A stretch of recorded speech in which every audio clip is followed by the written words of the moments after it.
teada kõike, mida palja silmaga ei näe. Ja see andiski inspiratsiooni, et ma siis hakkasin maalima universumit nii, nagu ma seda olen teadnud.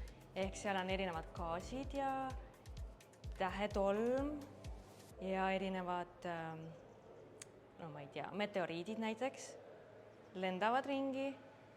Ilmselt seal on ka mingit sorti valgust. Ja üks hetk ma sain aru, et ma kujutasin universumit nagu midagi, mis on minust väljapool. Ehk siis, et olen mina ja siis on universum. Ja siis ma jõudsin järgmisesse etappi, kus ma avastasin, et universum on minu sees. Ja siis tulid natuke teistsugused maalid, ehk siis erinevad värvilised, säbrulised,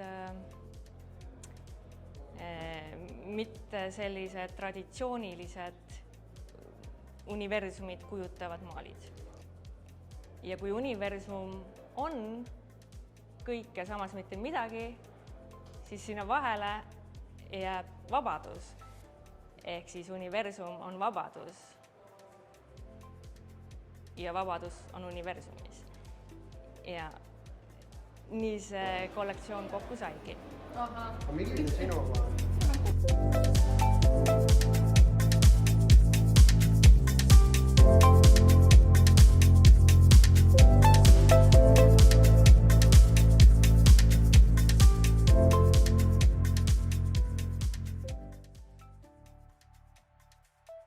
Igal maalil on hing ja hetkel on suurepärane võimalus tulla neid maale siia kogema ja tunnetama ja vaatama, mis dialoog endas esile kerkib seoses nende maalidega.